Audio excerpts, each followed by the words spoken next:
Hi, this is Dr. Scott Young, and today we're going to get into, oh my gosh, the NBA scandal, the gambling scandal. And you're going to go, why are you talking about this? Because it's so big. It is so big, it is going to blow up in America's face. You know, many people are asking this question, why would anyone do this? It's so massive. It's going to mess up all of the media. It is going to mess up Hollywood. It is going to mess up so much of our of industries. It's going to turn the world on its head. And you're going to go, why? Why? Because it's fascinating. I'm going to show you. Do you know? And I'm going to show you this twice. Trump is even talking about it. And he goes, what's worse, the NBA players cheating at cards and probably much else, or the Democrats cheating on elections? And he talks about the 2020 presidential elections. Why is he talking about something that happened 4 or 5 years ago? Because it's relevant to today, because it's been going on for a very long time frame. And he goes on because this has been happening for a long time frame. And many people have been saying, why doesn't anything feel right? Because people have been getting mad and frustrated. If you look at the trajectory of the sports industry, the money has been going up, and yet the viewership has gone down dramatically. When you look at the gambling issue, it's gone up, and yet no one likes the product anywhere near enough. And I'm going to show you issues that will mess with you. And yet people have loved some of the players, and yet hated more of them as we go along.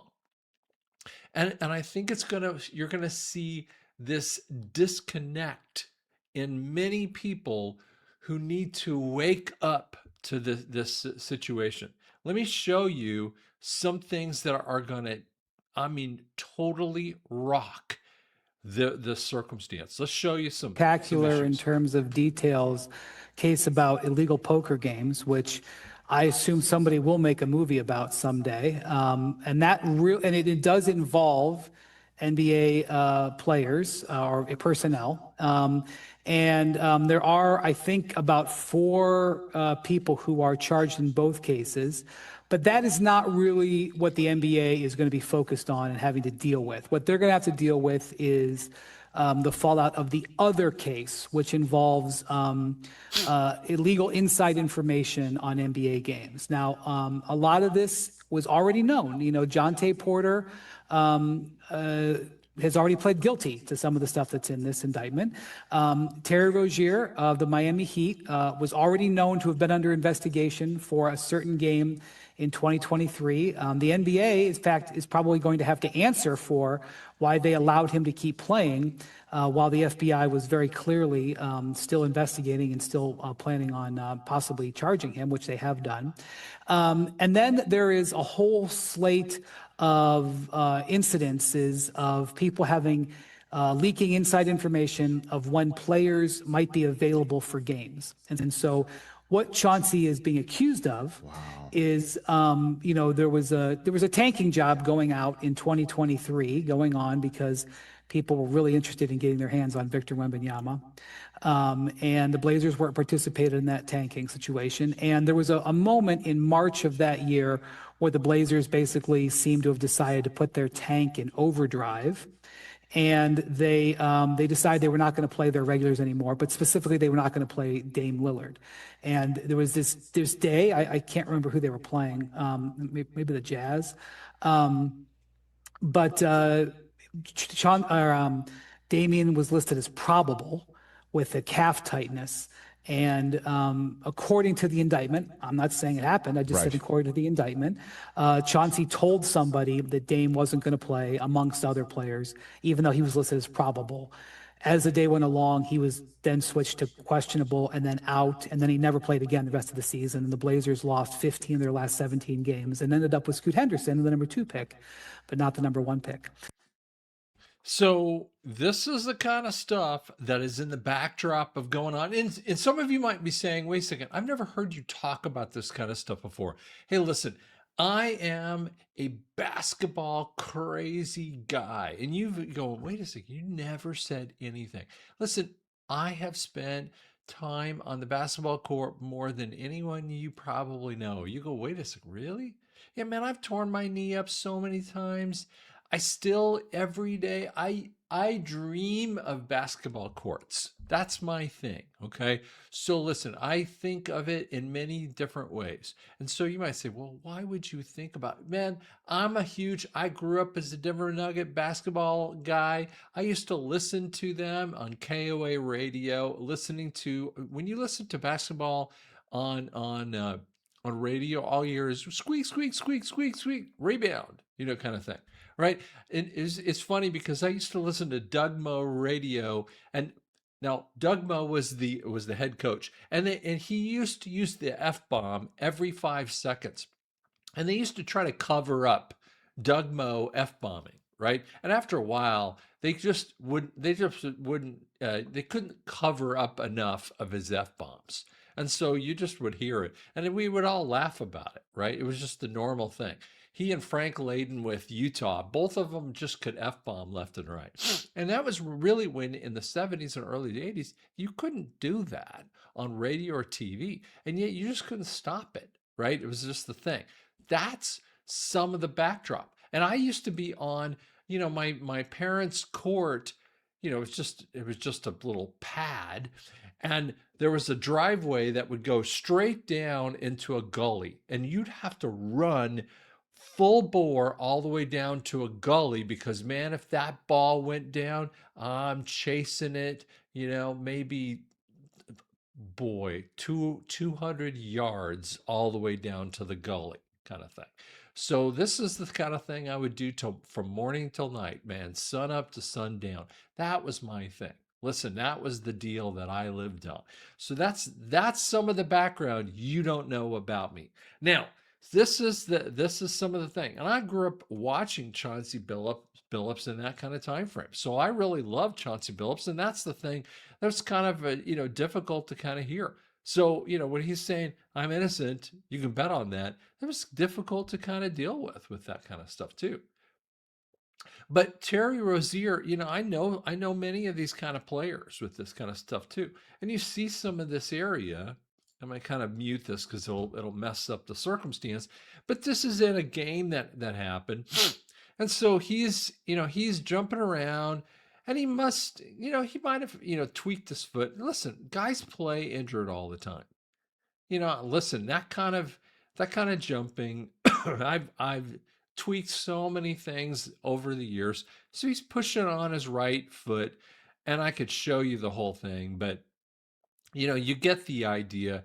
He's tweaking on his foot. This is when they potentially knew that his injury actually occurred, right? Okay.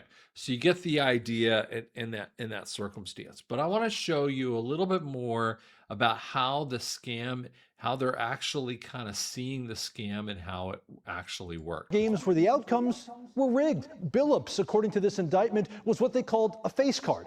A former NBA player who could recruit people with deep pockets to join the poker game and distract them when the house cheated, and in return, Billups got a cut. Check this out here. The indictment alleges they used sophisticated technology to cheat, like that X-ray poker table you were looking at where you could see everyone's cards. The Department of Justice claims since 2019, this operation netted more than $7 million in profit, stealing from poker players who didn't know they could not win. In another indictment, a former player and coach for the Lakers, Damon Jones, who was connected with the team for a couple of years, is accused of letting bettors know players like LeBron James were hurt and not going to play before the injury report came out so they could bet big against the Lakers. So why is all that stuff important? We'll kind of show you why that is a big deal and how that actually affects the world. Because here's what happens. Now, see, that starts in this basic time frame. If you look at the financial issues, the salary cap, and I could go back farther, but basically you'll get the idea. The salary cap here from 1995 to about 2013, that is pretty flat in this kind of time frame. 60 million to 20 million, that's a very tiny change overall. Obviously, that's a tripling effect, but overall, not a huge change. But then you see 2015 all the way up into 2023, very different time frame. Not even 10 years difference. You go from 62 million up to 140 million. Teams today easily cross $240 million, easily push beyond the 212, $213 million. And I'm just going to kind of give you just on the background, because you won't be able to see this because it's really kind of difficult. And I'm going to kind of read some of the numbers. And I got it on the side screen here, but basically there's $24 billion given out on media issues for media stuff through ABC, NBC, TNT, and NBA TV, right? And the ticket sales, they're not that big a deal. They're losing left and right from ticket sales. You think that's where big things are coming from. But then you got sponsorship that comes out at 1.5 to 2 billion a year, right? Merchandise comes out at about 1 billion over 8 years. Not that big a deal, right? International operations, 500 million to 1 billion annually. So that's a big area. That's why they push some of this stuff. But 100 to 200 million annually on sports betting. That's where you're getting some of the stuff that comes out here too.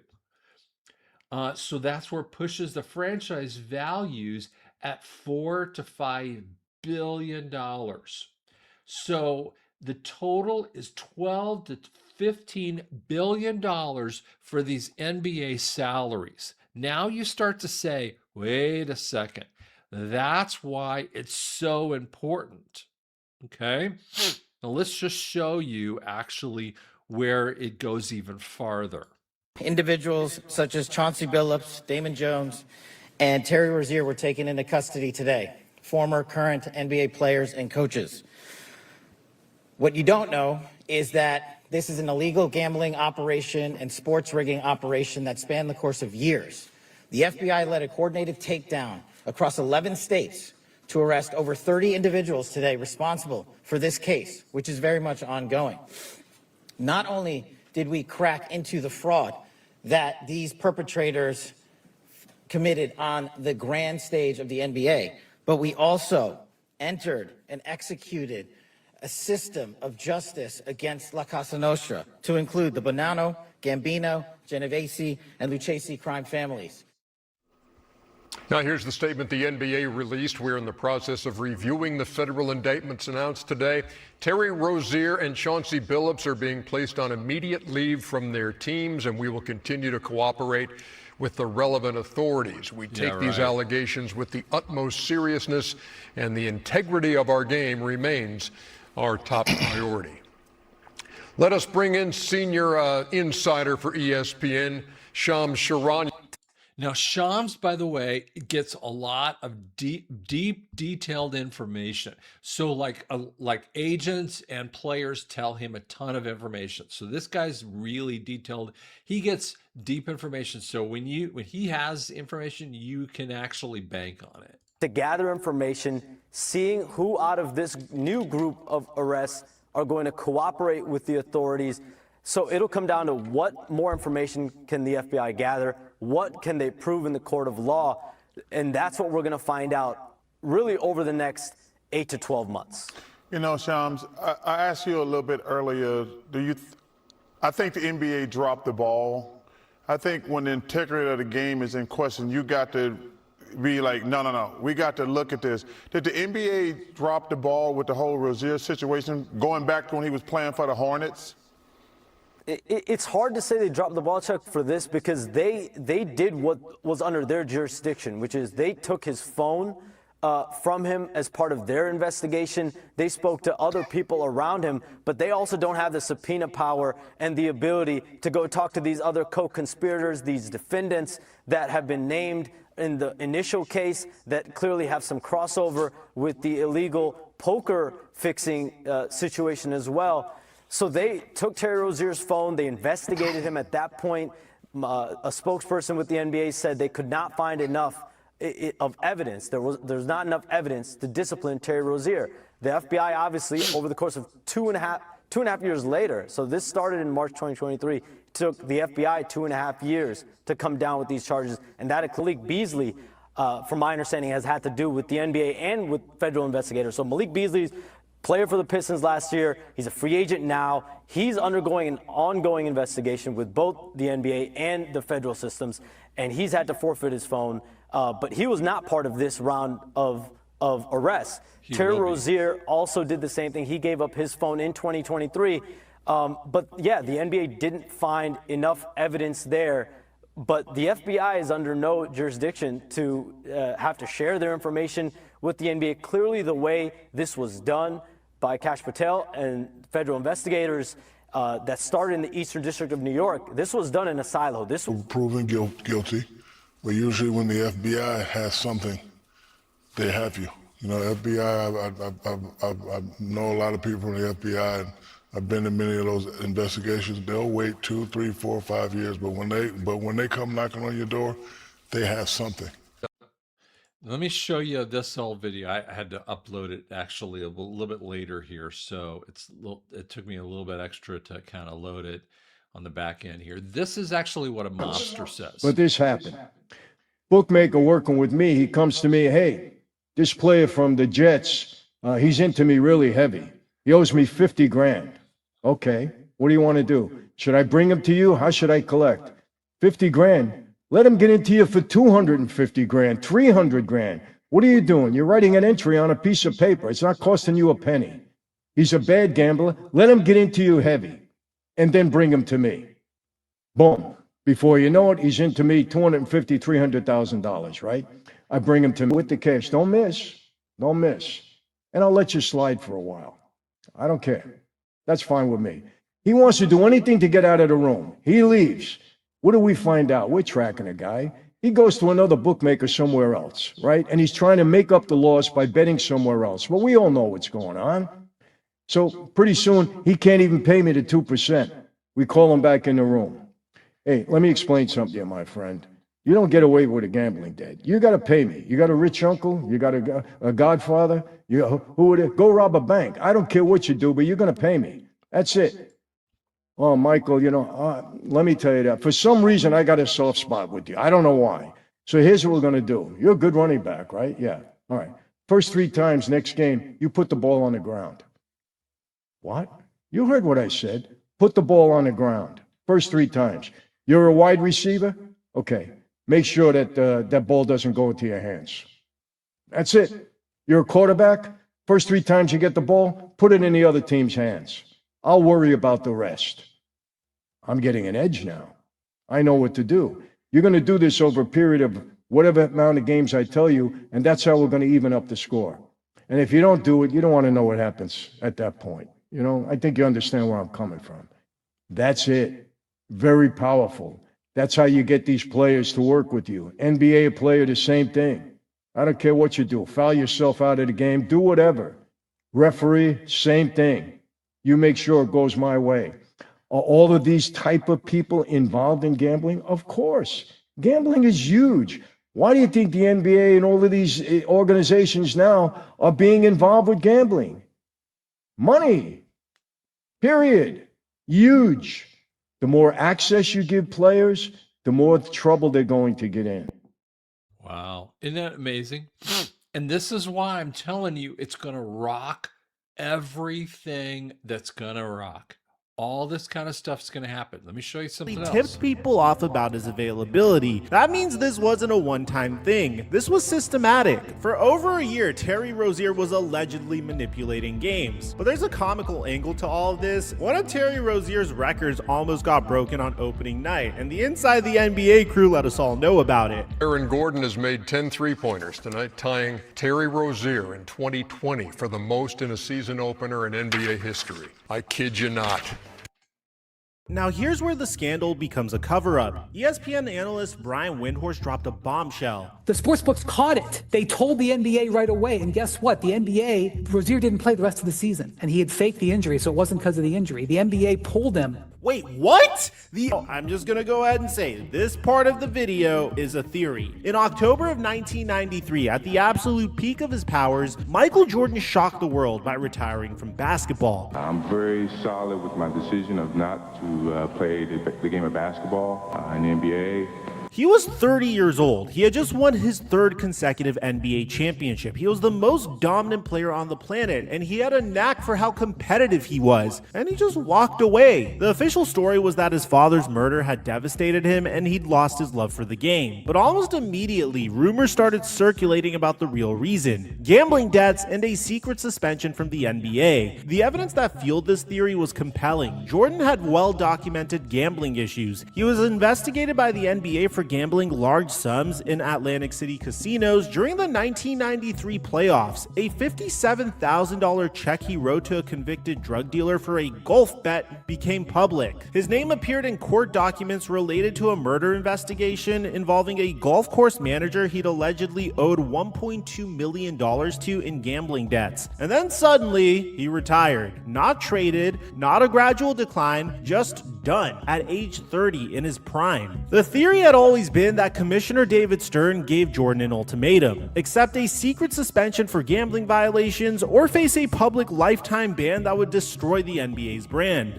Jordan chose the secret suspension and called it a retirement. He tried baseball for 2 years, the length of the supposed suspension, and then miraculously returned in 1995 with his love for the game restored. And now with this current scandal, people are connecting the dots. Think about it. We know that the NBA was willing to cover up Rozier's gambling violations, pulling him from games privately while clearing him publicly. The NBA allowed a team to trade for a player under FBI investigation without disclosing that information. The NBA has a pattern of prioritizing its public image and business interests over transparency when gambling is involved, and the NBA kept the Jonte Porter situation quiet for as long as possible before being forced to act. If the league is willing to cover up a role player's gambling scheme in 2023, what would they have done to protect Michael Jordan, the most valuable athlete in the world, in 1993? Bear in mind that in 1993 there was no social media. David Stern had complete control of the narrative, and the NBA's entire business model in the 90s was built on Michael Jordan's image. He was generating billions of dollars in revenue. He was a global icon. The league had already survived the cocaine scandals of the 80s and couldn't afford another catastrophe. If Michael Jordan was caught gambling on basketball or had serious debts to the wrong people, the league would have every incentive to handle it quietly. And Michael Jordan's retirement had weird elements that never made sense. He kept his training routine. He stayed in peak physical condition. He worked out with NBA players. His baseball career seemed like he was just killing time, staying busy until he could return to basketball. The official investigation into Michael Jordan's gambling found no evidence that he bet on NBA games, but it also revealed that he lied to investigators about the extent of his gambling.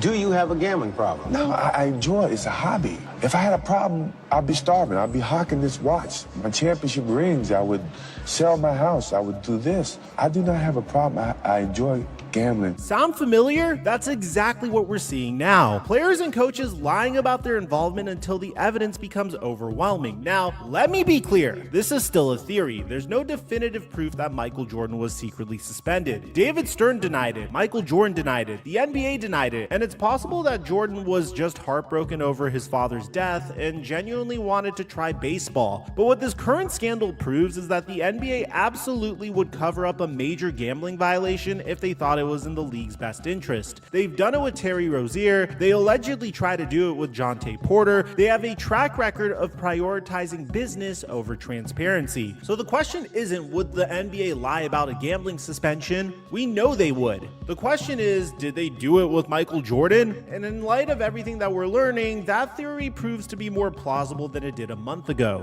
That's got social media exploding. When Billups was arrested, he was wearing a Clutch Sports hoodie. For those of you guys who don't know, Clutch Sports is the agency founded by LeBron James and Rich Paul. They represent some of the biggest names in basketball. One person on X said it perfectly. Chauncey Billups wore a Dookie Brown Clutch Sports hoodie to his federal court appearance. This is a bat signal for LeBron and Clutch Sports. Chauncey is telling them, y'all better get me out of here or I'm snitching. Now, that could just be a theory as well. Is Billups sending a message? Is he saying, I know things about your organization and you better help me? Because that's certainly what it looks like. And given that Damon Jones, who's also charged in this case, was allegedly selling insider information about LeBron James, this connection becomes even more interesting. Do you see the point here? This goes deep, deep, deep. How far does it go? We have been talking, or at least I personally have been talking for quite a long while about LeBron James. I've been talking about, some people call him King James, and talking about what his involvement in Hollywood could be. I'm going to show you this, and you're going to go, wait a second, what? In Space Jam, in the movie Space Jam, there's two characters that are coming up.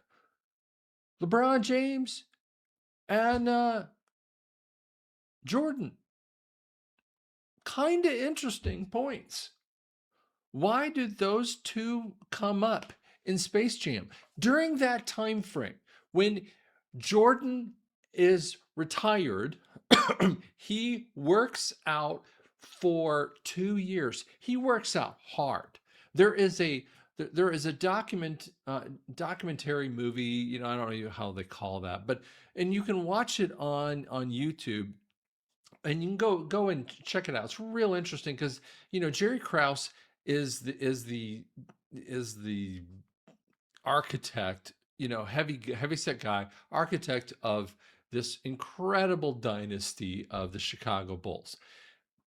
Puts together, this amazing group of players all the way through.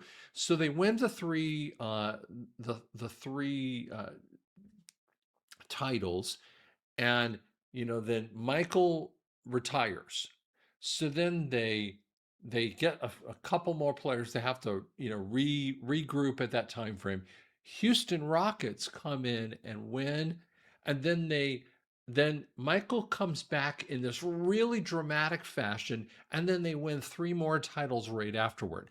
What Jordan does in this time frame, and he plays until he really, Chicago doesn't want to have him anymore, and then he goes on and plays for the Washington, at the time, Capitals. Interesting. And then he goes and owns that team, and he's playing into his 40s, just like LeBron.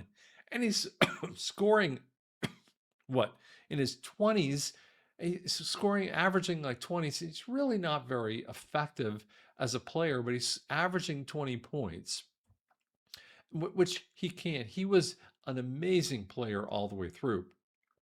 But he sounds exactly like any gambling addict out there. So what we're saying here is a couple things.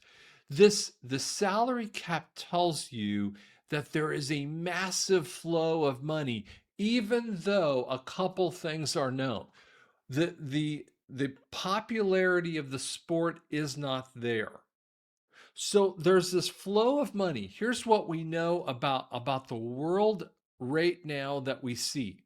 There's a flow of money. There's a corruption that goes on. There's a flow of money in several sports. And we're going to talk about the NFL too. We're going to do that one next. There's a flow of money, and yet there's not a flow of popularity. If you looked at it, the purity of that sport isn't there. There is traveling all over the place, which means more than 2.5 steps.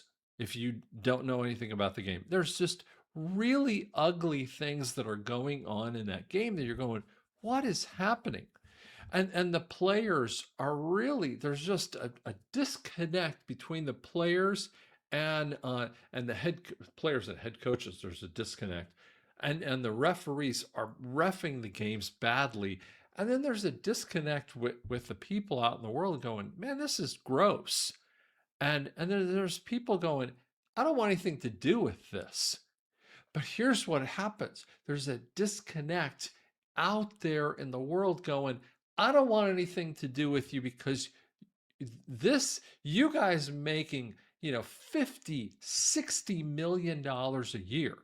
Do you know what's even more interesting is that you have the top level ones, 35 to 50 million dollars for starters, and the rest of them are making 3 to 5 million maybe at best. And the salary cap would make, you got most of these teams sitting at 200 185 to 200 million dollars. And yet we have this issue. People are having struggles even to pay for things at the grocery stores. And you're going, there's just this massive disconnect here. That's why I'm trying to tell you, Trump bringing in this kind of thing, going, there's cheating going on. At the same time, we see cheating in the White House. That's why I'm trying to tell you, as a person who looks at the cheating going on in the world, what is also happening, we're seeing the cheating in this conversations all through the Biden White House and all this kind of stuff. You're trying to see everything flow through the cheating of the things. And we're seeing the shutdown, the Schumer shutdown, and all this other stuff. We need to see all of this thing come to a shutdown end. Is this stuff all related? Yeah, baby, it is. This scandal is going to really rock people in ways you haven't imagined. We're going to show you the NFL one, and it is just as deep, it's just as wide, and it's actually been going on longer. Thanks so much.